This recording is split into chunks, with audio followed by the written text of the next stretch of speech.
There's something oddly nostalgic about the smooth, glossy slice of a Kraft single or the molten, creamy flow of Velveeta. For many, they're childhood staples, melted into grilled cheese sandwiches, folded into casseroles, or draped over burgers at summer barbecues. But these processed cheese products, while convenient and familiar, are far from the wholesome dairy many assume them to be. In reality, what you're getting is a manufactured food product that only faintly resembles traditional cheese, both in composition and nutritional value. The more you look at what's actually inside, the more it becomes clear that these slices and blocks are less about dairy and more about manipulation of ingredients, of taste, and of consumer perception. Kraft singles and Velveeta don't legally qualify as cheese in many regions. That's why packaging often includes terms like processed cheese product or cheese food, technical labels that reveal just how far removed these items are from natural cheese. Traditional cheese is made from milk, salt, enzymes, and thyme. These products, however, are a blend of various dairy derivatives like milk protein concentrate, whey, and skim milk powder, all bound together with emulsifiers, preservatives, and stabilizers.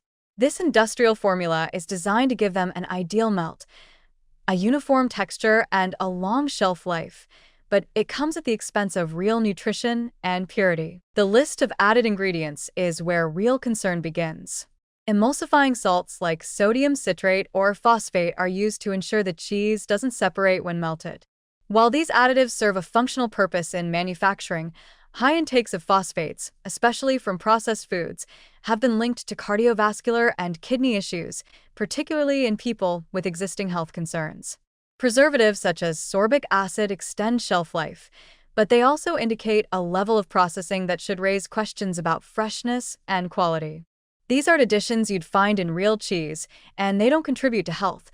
They simply maintain the illusion of convenience and consistency. The nutritional profile of processed cheese is also misleading.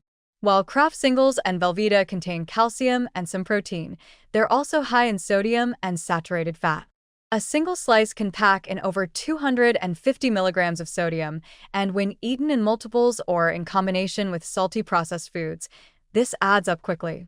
The flavor is engineered to be hyperpalatable, salty, creamy, and slightly sweet, making it easy to overeat without even realizing it. And unlike traditional cheeses that are rich in beneficial fats and naturally occurring vitamins, processed cheese products often lack the full spectrum of nutrients due to the heavy processing and use of lower-quality dairy components. Then there's the issue of taste education. When children grow up on Kraft singles or Velveeta, their palates are shaped around this synthetic version of cheese, which can make real cheese taste too sharp, too textured, or simply wrong.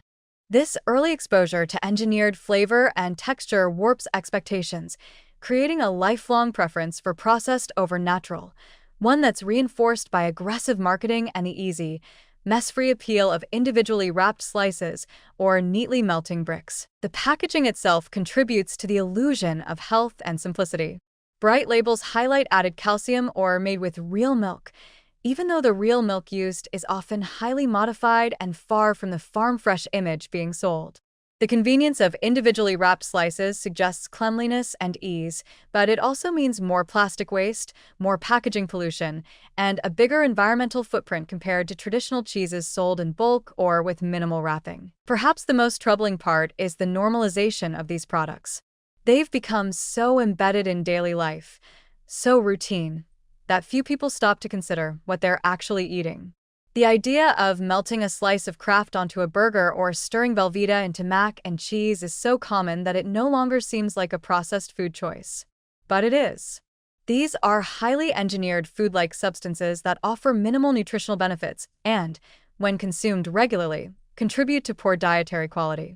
They displace real, nutrient-dense options and replace them with flavor-enhanced imitations that do more to please the senses than to nourish the body. Kraft singles and Velveeta aren't dangerous in isolation, but the problem is that they rarely appear in isolation. They're part of a broader pattern of processed food consumption that includes sugary drinks, packaged snacks, and frozen meals. When viewed in context, they contribute to a diet that is low in fiber, high in additives, and chronically lacking in whole, unprocessed foods. They're quick, convenient, and comforting, But that convenience hides a deeper nutritional cost that many people don't recognize until health issues begin to surface. And by then, the habits are deeply ingrained, the palate is conditioned, and the idea of switching back to real food feels like a chore rather than a return to something better.